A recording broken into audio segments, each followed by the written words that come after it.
Olá, está no ar o 3 a 1. Hoje o programa discutirá a síndrome da alienação parental e as suas consequências. Para explicar o que é isso, participam dessa nossa conversa o advogado de família e diretor internacional do IBDFAM, Paulo Lins e Silva, a cineasta Suzana Lira, a autora do documentário Nada Sobre Meu Pai, e a mestre em Psicologia Social pela UERJ, Ana Alicia Martins e Souza. Nós vamos iniciar o programa apresentando uma reportagem sobre esse tema. A síndrome de alienação parental foi o termo criado pelo psiquiatra Richard Gardner em 1985 para a situação em que a mãe ou pai de uma criança a treina para romper os laços afetivos com o outro genitor. Os casos mais frequentes desta síndrome estão associados a situações onde o fim da vida conjugal gera em um dos genitores uma tendência vingativa muito grande. Neste processo, o filho é utilizado como instrumento da agressividade direcionada ao parceiro. Para proteger as crianças e adolescentes deste tipo de violência, foi aprovada em 26 de agosto de 2010 a Lei de número 12.318, que visa combater a síndrome da alienação parental. Segundo o IBGE, na maioria das vezes, o alienador é a mãe, que tem mais tempo para ficar com a criança. Isso porque 98% das guardas de menores são concedidas a ela. Analícia, o que é a síndrome da alienação parental? É importante inicialmente situar o lugar de onde eu falo. Eu falo como pesquisadora do Grupo de Pesquisa Parentalidade da UERJ, um grupo de pesquisa coordenado pela professora Leila Torraca de Brito. A minha dissertação de mestrado na UERJ foi sobre essa temática. Eu venho pesquisando sobre o assunto desde 2006. Bom, então para definir a síndrome da alienação parental, eu posso dizer que foi um distúrbio infantil definido na década de 80 por um psiquiatra norte-americano chamado Richard Gardner. Segundo Gardner, essa síndrome seria um distúrbio que acometeria crianças que seriam objeto de disputa judicial entre seus pais. Segundo Gardner, essa síndrome seria promovida a partir do que ele chamou de uma lavagem cerebral ou uma programação feita por um dos pais para que a criança rejeitasse ou odiasse o outro genitor. É importante a gente dizer que, na verdade, a síndrome da alienação parental, ela não existe enquanto uma categoria diagnóstica. O grande objetivo desse psiquiatra, do Gardner, foi a inclusão da SAP, porque ela é chamada com essa sigla, SAP, a sua inclusão no Manual Diagnóstico e Transtornos Mentais, o DSM, que atualmente ele está na 4ª versão, está sendo preparada uma 5ª versão que vai ser publicada, a princípio, ano que vem. Então, o grande objetivo do Gardner foi a inclusão da síndrome nesse manual, mas cabe dizer que, na verdade, não foram promovidos estudos científicos que comprovassem efetivamente a existência desse fenômeno enquanto uma síndrome. Na verdade, pesquisas foram realizadas ao longo do tempo que identificam, sim, o fenômeno de uma aliança parental ou alinhamento. Então, que a gente tem uma série de designações para falar de um fenômeno que se estabelece em muitas situações de litígio conjugal. Deixa eu te fazer uma pergunta assim, bem prática, A família unicelular patriarcal, que é o padrão tradicional das famílias, no Ocidente, principalmente no Ocidente católico, e no nosso caso aqui, com toda a carga aí do período colonial, da nossa herança, vamos dizer assim, da formação do patriarcado brasileiro, ela é hoje minoritária praticamente, porque as famílias se desagregam, os pais se separam, a família continua existindo, mas ela não tem mais essa característica de família unicelular patriarcal. Muitas famílias em que as mulheres encabeçam a família, às vezes não são nem as mães, são os avós, ou a avó, ou avô. Famílias que na verdade, se constituem em dois ramos distintos. 2 casais que se separaram, casaram novamente, tiveram outros filhos, então tem filhos em comum. Como é que fica isso, esse fenômeno diante dessa realidade social? É importante a gente assinalar, né, que hoje muito se fala em família não mais no singular, mas no plural, famílias, né, porque a gente tem uma diversidade de modalidades, de arranjos familiares. Mas a gente também não pode dizer que hoje a família nuclear, patriarcal, ela não existe mais.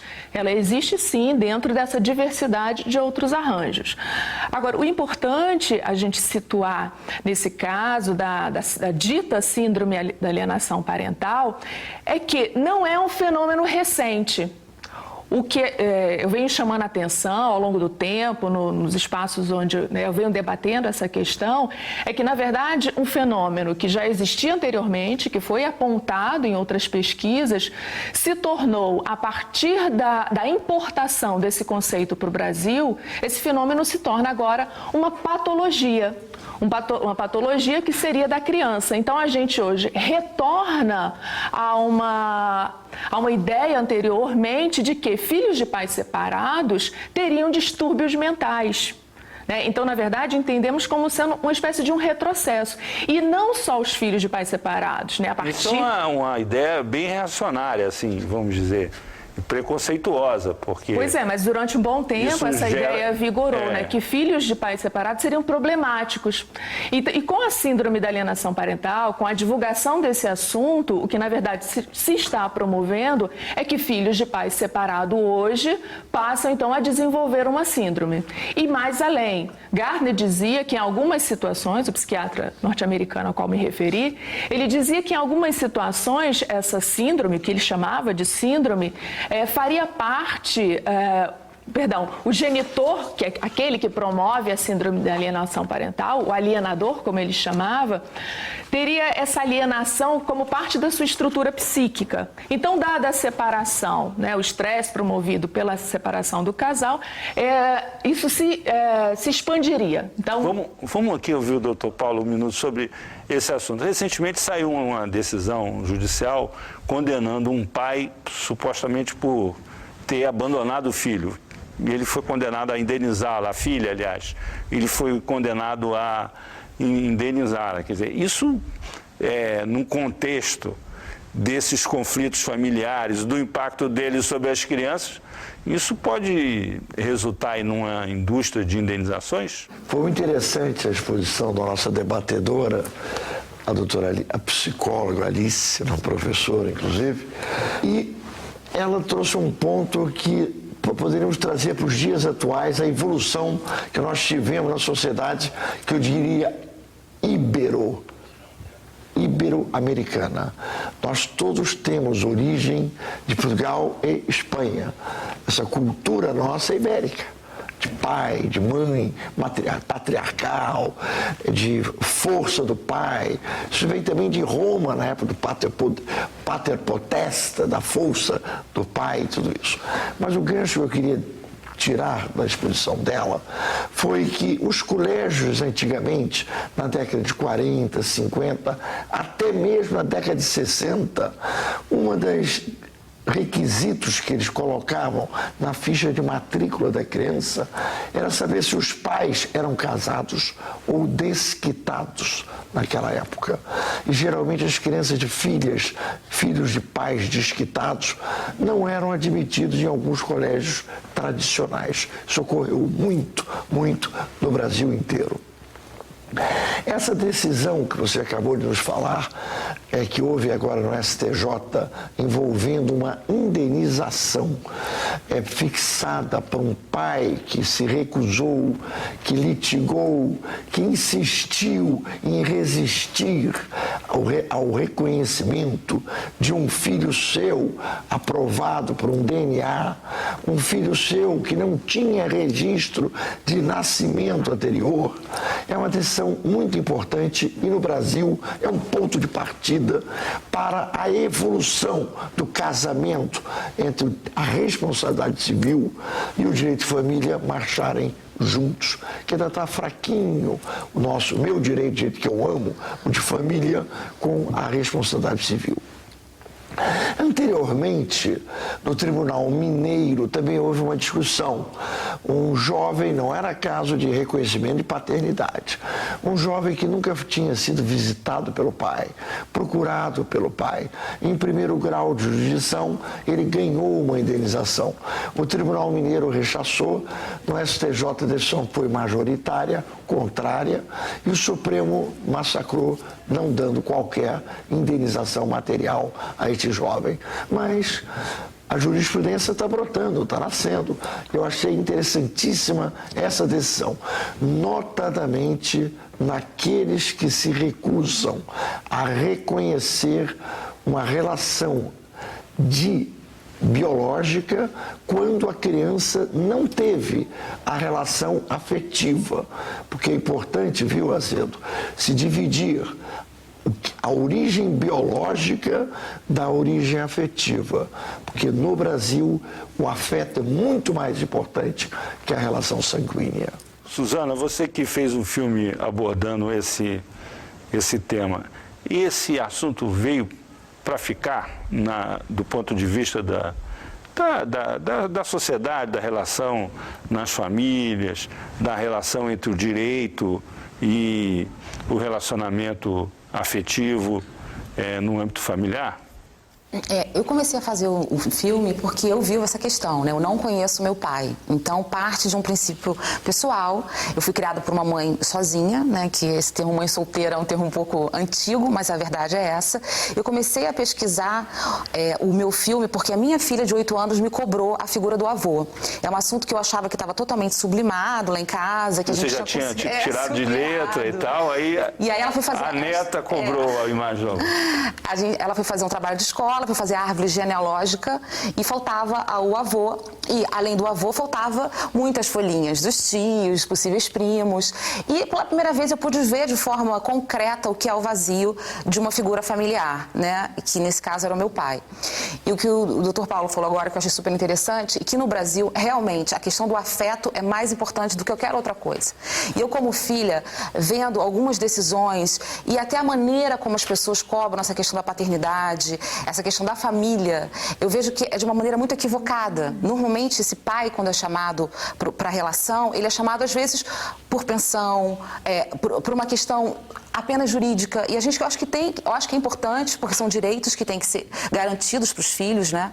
Mas importante é cultivar essa questão do afeto. Essa decisão do STJ foi por abandono afetivo. Eu acho que esse pai registrou essa menina, ele pagava a pensão, mas ele não deu afeto para ela. E é muito difícil mensurar isso, né? Eu acho que a decisão, ela se torna interessante porque diante de uma banca, eles tiveram que decidir como a gente vai mensurar o que é falta de afeto para alguém. E transformar isso numa sentença. Agora, para aumentar a polêmica, agora está evidente o seguinte, que isso às vezes não é uma coisa unilateral do pai, que na maioria das vezes a criança fica com a mãe e não com o pai. O direito, vamos dizer assim, favorece a figura materna quando o casamento é desfeito. E no caso, por exemplo, em que a mãe induz essa ruptura do filho com o pai em função da sua própria ruptura,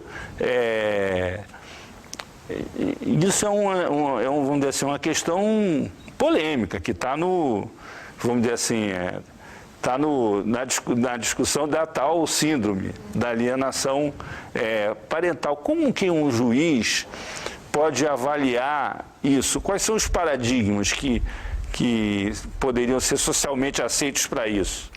O que a gente tem com a promoção desse tema, síndrome da alienação parental ou alienação parental, é que focamos em aspectos individuais psicológicos. E perdemos de vista, então, uma série de fatores sociais, ideológicos, culturais, políticos, que ao longo do tempo têm promovido esse afastamento do genitor que não detém a guarda dos filhos. Como, por exemplo, eu posso citar a ideia de um instinto materno, né, que tem vigorado ao longo do tempo, e entendemos então que a mulher seria mais apta do que o homem para cuidar dos filhos. Só que por conta de transformações sociais, esses homens também vêm ocupando o seu lugar de exercício da paternidade e pleiteando no judiciário, então, uma maior participação na vida de seus filhos no momento da separação judicial. As mulheres, então, já tendo esse poder que lhes foi delegado ao longo do tempo, não permitem essa aproximação do pai, né? O filho fica numa posição de objeto dessas mães e elas não querem abrir mão, então. E aí, esses homens, então, né, porque é preciso dizer que esse tema da alienação parental, o síndrome da alienação parental, surgiu no Brasil a partir de uma divulgação promovida pelas associações de pais separados. Essas associações, né, os pais separados, viram na promoção desse tema uma forma de fazer frente ao poderio materno no judiciário. Se a gente pegar os últimos dados do IBGE, mais de 90% da guarda dos filhos é delegada às mães. Portanto, questionamos o enfoque que a lei deu individual e psicologizante, porque a lei ela vem se basear, se você fizer a leitura da exposição de motivos da lei sobre alienação parental, ela vai estar calcada em aspectos psicológicos, só que questionamos que teorias foram essas, né, que se utilizaram. Eu pesquisei sobre o assunto e não há uma teoria psicológica que vai dizer de uma lavagem cerebral da criança. Portanto, na verdade, a gente está questionando essa promoção do assunto no Brasil. Por que acontece isso? O próprio gancho da nossa colega psicóloga, eu vou trazer o Gardner, que foi quem criou em 1980 e pouco, 85. E depois, na década de 90, veio o Douglas Darrow, que também chegou à conclusão que a alienação parental ela é exercida 86% das vezes pela mulher, pela mãe. Isso é estatística. Até na minha vida profissional a gente vê, chega no escritório, o pai, doutor, não consigo visitar, não consigo ver. É raro. Eu nunca tive uma mãe que veio ao meu escritório, doutor Paulo, eu não consigo ver meu filho, meu pai, meu marido não deixa. Porque a nossa cultura, eu volto a repetir, ibérica, ela estabelece que desde o nascimento é a mãe que embala 9 meses, é a mãe que dá luz, é a mãe que amamenta. Então, essa ligação física, afetiva da criança com a mãe, ela vai muito grudenta, muito amor, muita sensibilidade, até seus 6, 7 anos. Agora que está brotando dentro da nossa cultura, família, a figura do pai. Mas isso tem uma justificativa. Eu saio até do meu campo direito e entro no seu campo. A mulher do final da década de 60, início da década de 70, ela passou a dar uma contribuição maior à sociedade. Hoje nós temos maior número de juízes, maior número de promotoras, maior número de advogados de família. É muito maior que advogado de família. Então, essa participação efetiva da mulher na sociedade, nós passamos a ter homens que ficam em casa cuidando de filhos, ficam em casa levando a criança ao colégio, voltando com a criança do colégio. E a mulher é executiva. 60%, 70%, 80% da arrecadação financeira do casal naquela família é da mulher. Então nós estamos invertendo um pouco isso que a própria doutora Alice falou, de que associações de pais separados que estão começando a forçar, a pressionar o legislativo, existe claramente. Doutor Paulo, nós vamos fazer um intervalo e voltamos daqui a pouco tratando dessa mudança que está em curso na sociedade brasileira, que é das mulheres mandando, conseguindo cada vez mais posições importantes da sociedade, inclusive a presidência da República. Até já. De volta com 3-1 aqui na TV Brasil. Hoje nós conversamos sobre a síndrome da alienação parental. Para explicar o que é isso, nós contamos com a participação do advogado de família Paulo Lins e Silva, da cineasta Suzana Lira, autora de um documentário sobre o tema, e da mestre em Psicologia Social pela UERJ, Analícia Martins e Souza. Nós vamos retomar a conversa, ouvindo um pouco a Suzana sobre essa questão. Por que as mães geralmente ficam com a guarda dos filhos e, de certa forma, às vezes contribuem com o alinhamento, o afastamento do pai da criança, induzindo, inclusive, a criança a rejeitar o pai. Como é que você, que tem uma experiência, inclusive, pessoal com relação a isso, no filme abordou essa questão? Eu acho que esse fator da questão da alienação e até essa falta do pai nas famílias brasileiras tem que ser analisado do ponto de vista histórico, né? De como a gente essa nação nasce, como a gente nasce como um país, né? Que já vem dessa questão dos portugueses colonizando, a relação com as índias, os mamelucos, que eu acho que foram os primeiros filhos desses pais desconhecidos, né? E depois os portugueses com as negras, que nasce essa figura do bastardo dentro das senzalas. E aí esse pai passa a ser uma pessoa inacessível, difícil acesso, né? E aí eu acho que a partir daí, segundo até Gilberto Freire, né? Eu acho que a gente vê isso muito em Casa Grande Senzala. Casa Grande Senzala está aí até hoje. Exatamente, eu acho que é muito contemporâneo. Eu acho que a partir daí essa mulher ela passa a ocupar um espaço muito sem querer, né? De assumir esses filhos sozinha. E aí eu acho que isso é um fenômeno que foi naturalizado no Brasil. Hoje isso faz parte da nossa cultura, infelizmente.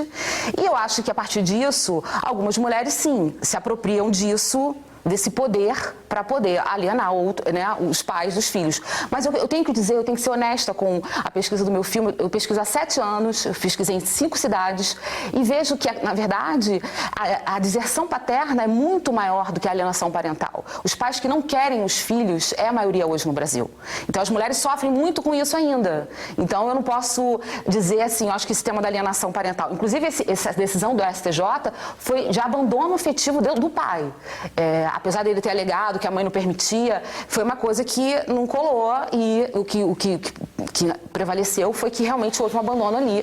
E isso é o que normalmente acontece. Essa discussão é importante porque as políticas públicas, principalmente as políticas compensatórias de apoio aos mais pobres, inclusive agora, essa semana, foi lançado um programa de proteção à criança pelo governo federal, em que o foco é atender vamos dizer assim, as famílias mais carentes.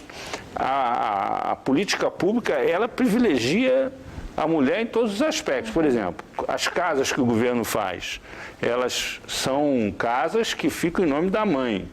O cartão do Bolsa Família fica em nome da mãe. O dinheiro para a criança vai para a mãe. Quer dizer, mas isso tem muita cultura. Isso é uma cultura ou é uma necessidade? Isso é cultura. Eu acho que isso é cultura. Não é uma necessidade da realidade social? Eu acho que sim. Eu acho que muito a gente pode pensar que essa deserção paterna, como a Suzana está dizendo, ela, na verdade, sim, ela é resultado de fatores culturais, mas a gente está falando de uma deserção paterna biológica. Não quer dizer que não haja pai para essas crianças. Porque entendemos que a paternidade ela é construída culturalmente. Ela não é dada pelo vínculo. O que o dado biológico vai dizer é da nossa sequência de genes, o DNA, os estudos da genética estão aí para isso. A paternidade ela é construída de forma sociocultural. O jurídico, o fator legislativo é quem vai dar sustentação ao exercício dessa paternidade, assim como da maternidade. Mas espera aí, há uma contradição. Quer dizer, do ponto de vista do direito, a legitimidade da paternidade hoje é dada, até porque a ciência permite que se faça isso, pelo aspecto biológico. Quer dizer, se vier o DNA provando que é pai, o sujeito tem que assumir a responsabilidade de pai. Não. Hoje acabou isso. Hoje a jurisprudência no Brasil inteiro, entre o lado medical, o lado biológico, entre a relação de que o DNA foi positivo, este é seu pai, prevalece o lado socioafetivo. Porque quem lhe criou foi o marido da mamãe. Quem que lhe registrou como filho foi o marido da mamãe. Com quem o senhor vive? Com o marido da mamãe. Quem é teu pai? O marido da mamãe. Sim, mas quando o filho entra hoje, com a ação indenizatória pedindo reconhecimento de paternidade e prova com DNA, qual é a decisão da justiça? Socioafetividade. Socioafetividade. Mas a gente está falando de gente que não tem pai. O que você está colocando, que eu entendi, é uma pessoa que não tem pai nenhum, né? Nem constitucionalmente. Se a pessoa não tiver pai no registro de nascimento, sim, e não teve o reconhecimento da sua certidão feita por ninguém e viveu a sua vida lá com a mãe, com um companheiro, com outro companheiro e tal, e ele pretende buscar a sua relação de origem biológica, aí ele vai buscar no DNA e vai conseguir, desta feita, a sua identificação para efeito de registro. Nós temos uma pergunta de telespectador sobre esse assunto.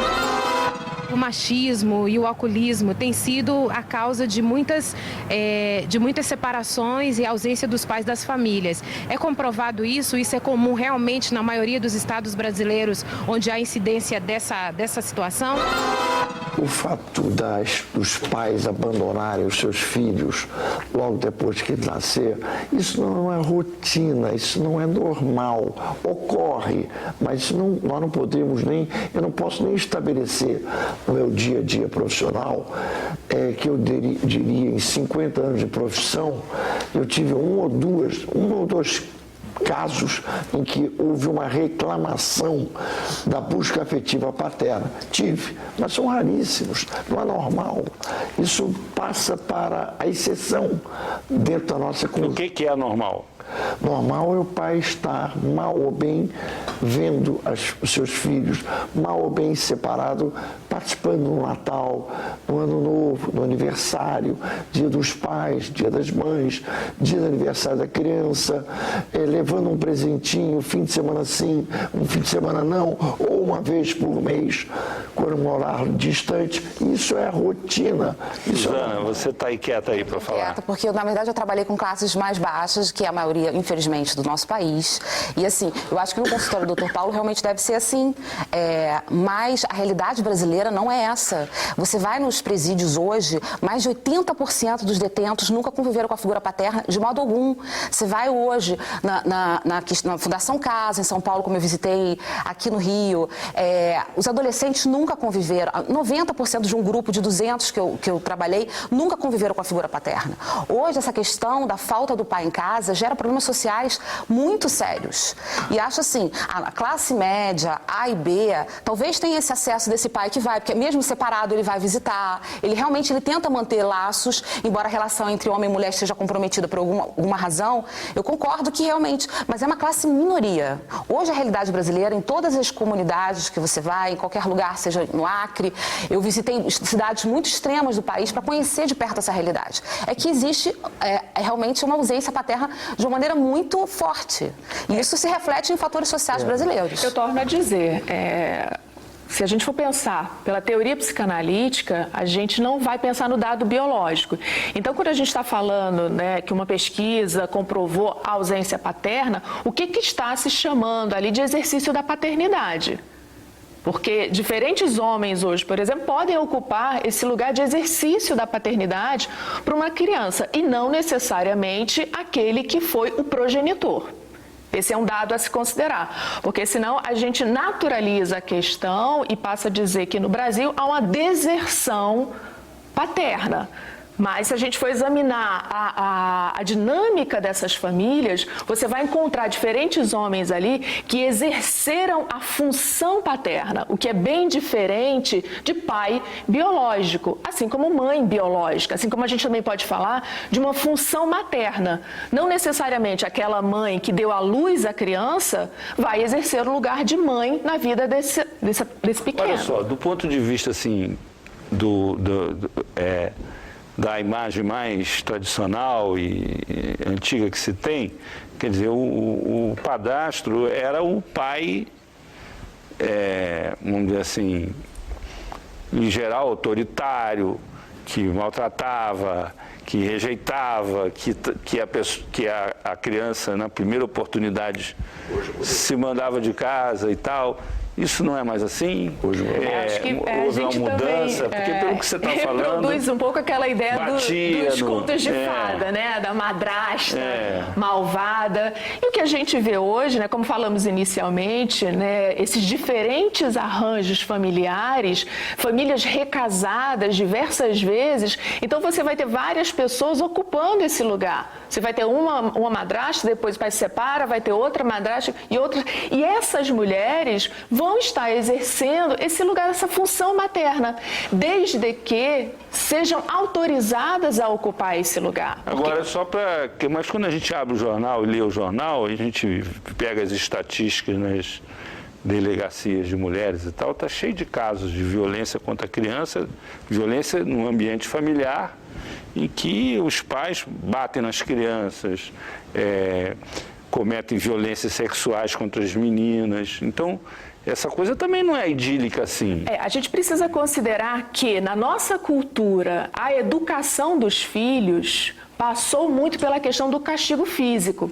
Então, se a gente considerar as classes mais baixas da população, muitas mulheres, elas nos disseram que não entendiam aquele seu ato como sendo violência, mas sim tentando educar. Uma mãe que sai de casa, deixa seu filho trancado em casa e vai trabalhar porque ela não tem onde deixar o filho, porque não há creche na sua comunidade, não há com quem deixar, essa mãe posteriormente vai ser acusada de negligência. E muito facilmente ela pode perder o poder familiar e ter seu filho colocado para adoção. Então é preciso considerar as políticas públicas, os fatores sociais, culturais, que colocam homens e mulheres nesses lugares e hoje são vistos como violadores, agressores, alienadores. A gente vive um contexto sociocultural hoje que promove essa ideia do agressor.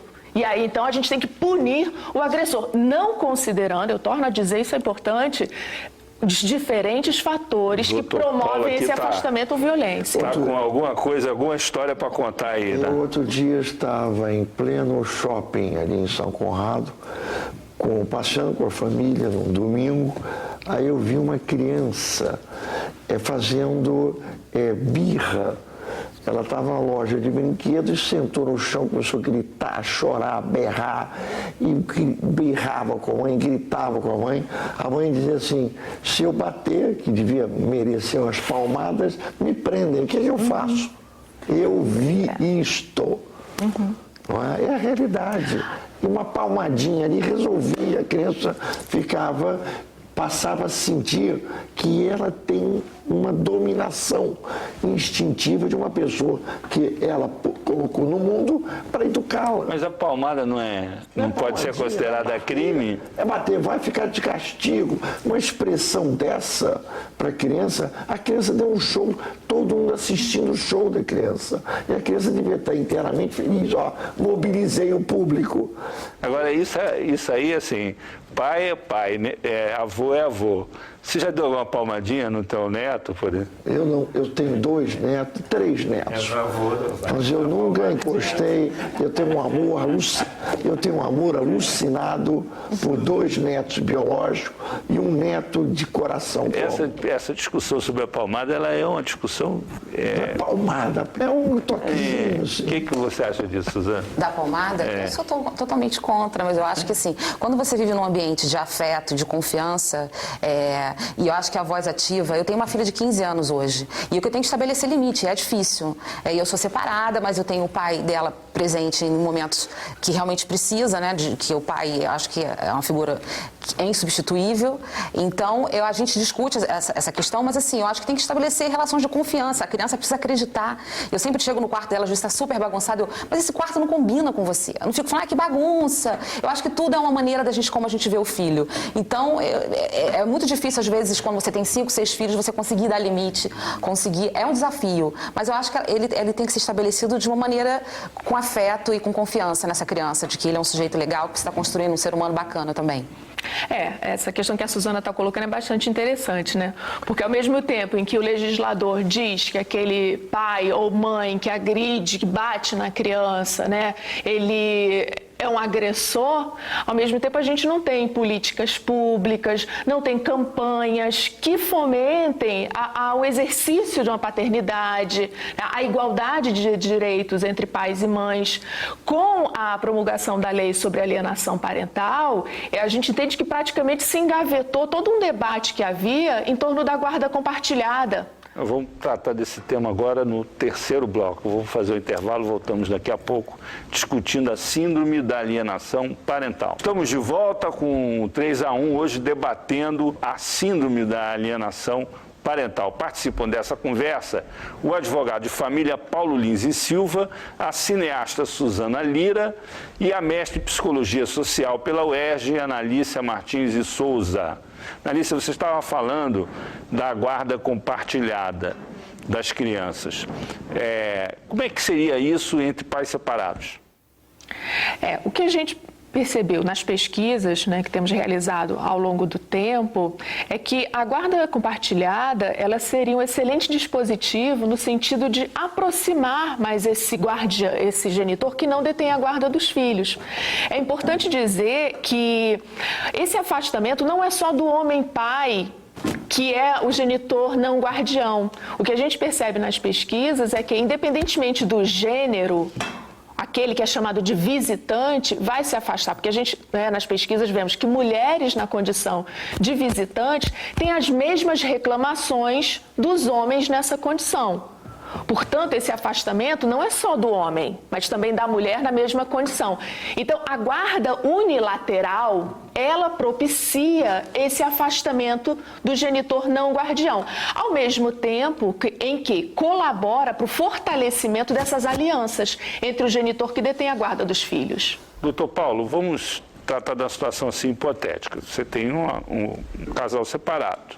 A mulher ficou com a guarda da criança, casou novamente e, progressivamente, a função afetiva paterna foi sendo substituída pelo novo parceiro.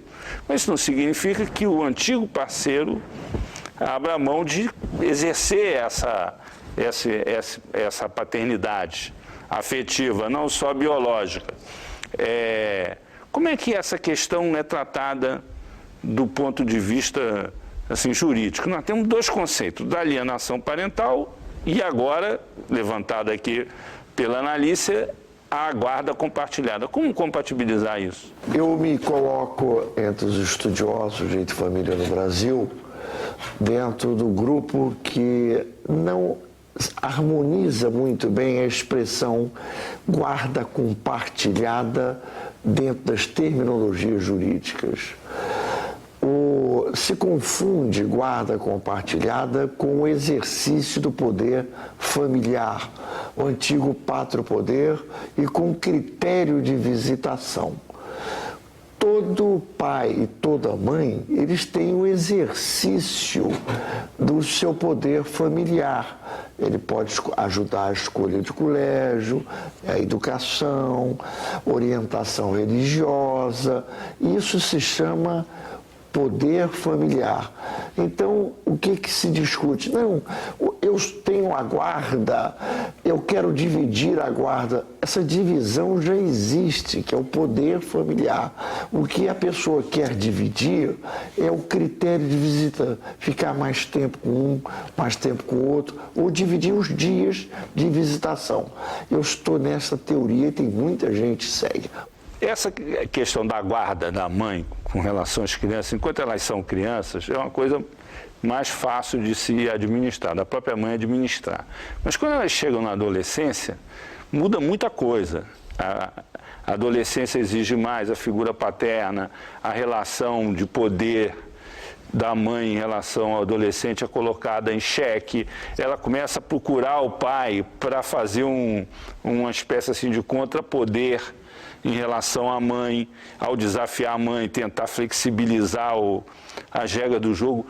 Como lidar com isso? Suzana, você que administra isso em casa agora com a tua filha de 15 anos, como é que é isso?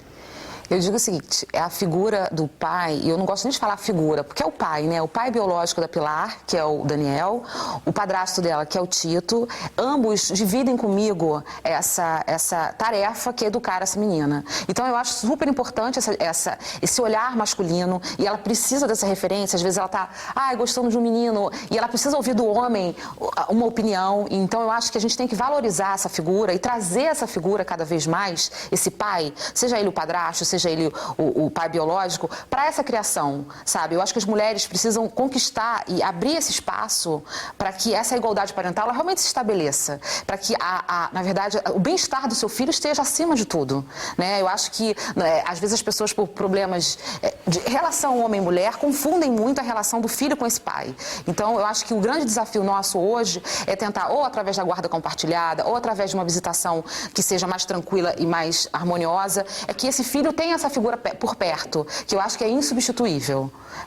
Eu acho que o papel das novas famílias, eu acho muito legal de você agregar novas pessoas à sua vida. Mas eu acho que esse pai que está vendo a mulher casando com outra pessoa, não deve olhar esse novo homem como pai do seu filho, mas sim uma pessoa que também vai te ajudar na tarefa de cuidar dessa criança. Mas esse papel ele não deve delegar a ninguém. Nunca. Como é que isso se encaixa aí na teoria da guarda compartilhada? O que a gente viu com as pesquisas sobre jovens adultos, filhos de pais separados, é que eram diferentes vivências desses jovens, né? Muitos se sentiam abandonados pelo pai, muitos não tinham esse vínculo, alguns já tinham colocado, né, o padrasto no lugar.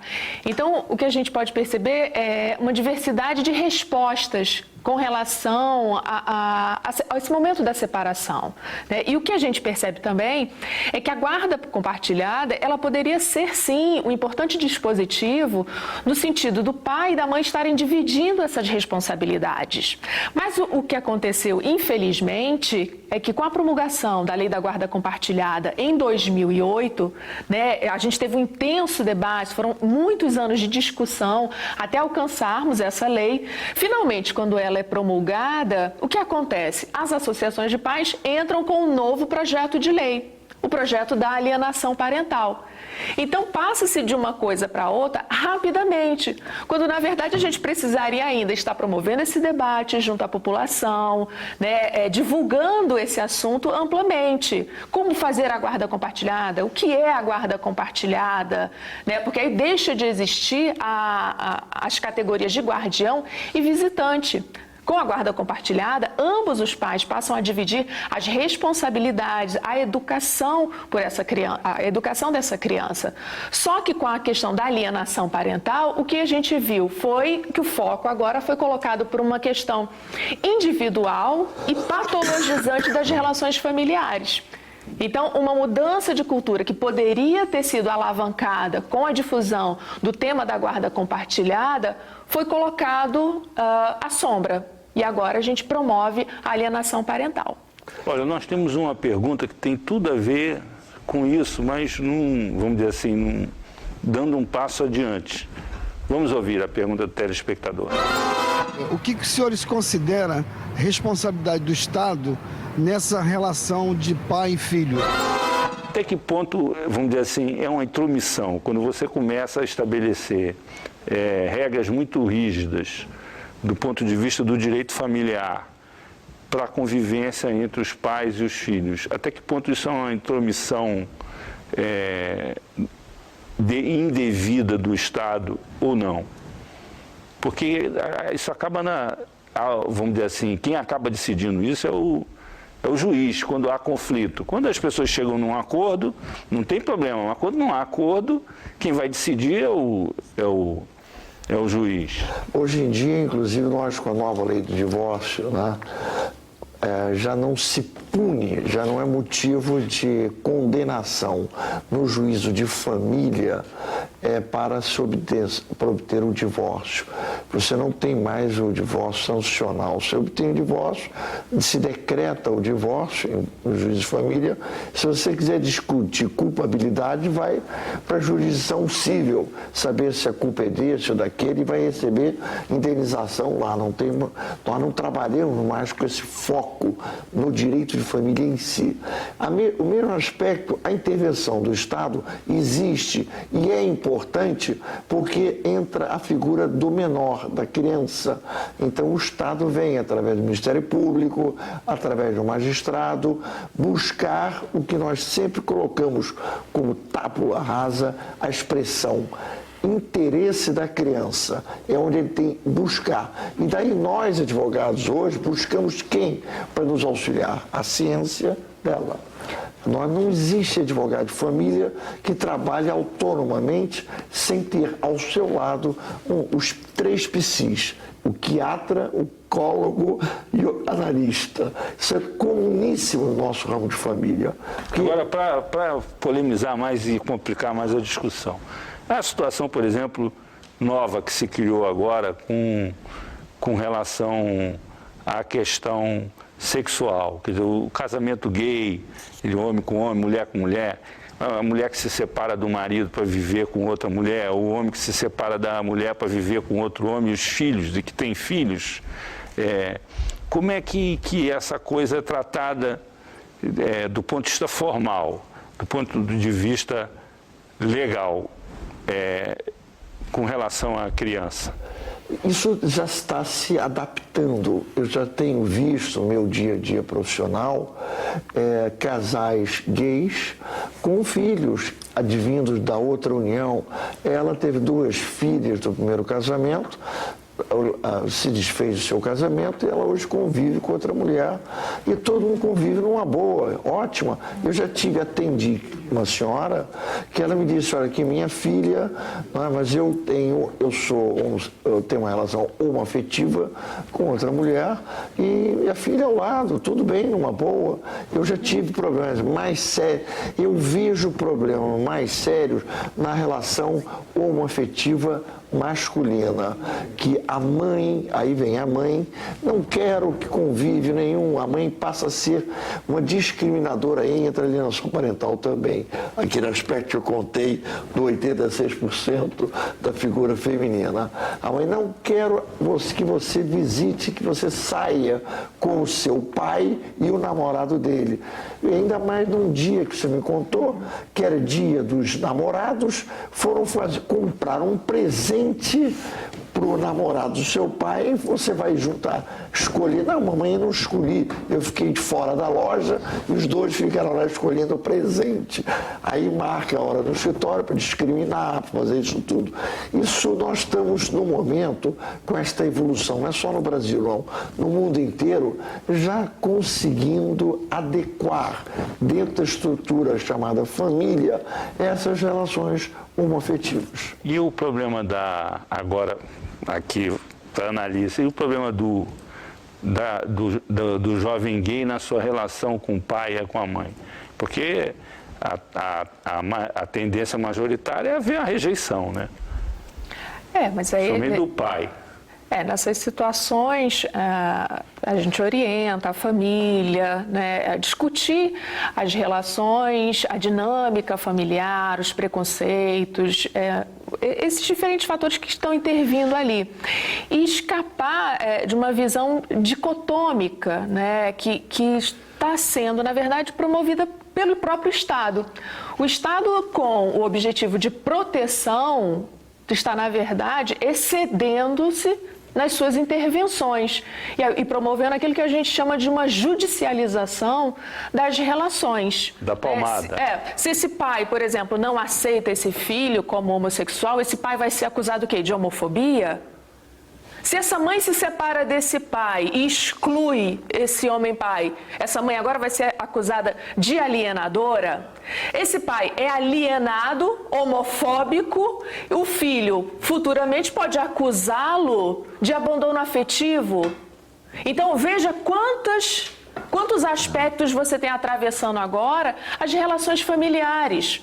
né, essa promoção incessante de novas leis, né, a lei do bullying, vai se criar a lei do bullying, da alienação parental, do assédio moral, da homofobia. Então, um excesso de intervenção do Estado nas relações parentais, que na verdade está promovendo o embate entre os direitos de um contra os outros, e a gente tem a figura agora da vítima. Esse jovem vai ser vítima de quê? De homofobia, da alienação da mãe ou do abandono afetivo. Entende como a situação ela acaba se tornando complexa e judicializante. E aí, Suzana, você que foi lá para o presídio, que foi para a casa dos Eu acho que falta menores. amor nas pessoas, né? Eu acho que como eu não sou do campo da ciência, da psicanálise e nem das ciências jurídicas, eu posso dizer do meu lugar de filha, que viveu sem a figura do pai, que hoje acha importante essa relação. E não só do pai, eu acho que as relações de amor, e acho que as pessoas projetam muito nos filhos o que elas gostariam de ser, enfim. É uma série de coisas que realmente são tabus que a gente precisa quebrar mesmo. Então, assim, eu acho que com o avanço da sociedade em relação a essa questão da orientação sexual, seja nas novas famílias, eu acho que as pessoas precisam tentar amar as pessoas de uma outra maneira. Então, eu me sinto bem à vontade, embora a gente esteja num debate técnico e teórico, de tentar resgatar essa coisa do afeto. Amar mais as pessoas da sua família, valorizar mais. Você O acha homem que fez esse filho com você... O critério deveria ser a busca da felicidade e do afeto. Eu acho que é o afeto, porque a felicidade... balizar essas relações. Eu acho que você tem que amar o seu filho independente do que ele seja. Eu acho que você tem que amar, de uma certa maneira, esse homem que fez esse filho com você e jamais demonizá-lo para o seu filho, porque essa criança não tem culpa de nada. E o homem também não deve abandonar o seu filho, porque embora ele tenha sido uma relação casual ou sem amor com essa mulher, nasce uma criança que vai depender de você para o resto da vida. Então, eu acho que a gente falta afeto e aí por isso que essas medidas protetivas da justiça têm que intervir às vezes, e eu concordo que muitas vezes há um excesso, mas muitas vezes são necessárias. Então, é porque, na verdade, falta isso, falta civilidade nas pessoas, falta afeto, que eu acho que deveria ser que deveria ser mais cultivado entre nós, assim, de maneira geral. Nós vamos ter que encerrar. Agradecemos muito a participação do advogado de família, Dr. Paulo Lins e Silva, da cineasta Suzana Lira, autora do documentário Nada Sobre Meu Pai, e da mestre em Psicologia Social da UERJ, Analícia Martins e Souza. O 3-1 fica por aqui. Até a próxima quarta-feira na TV Brasil.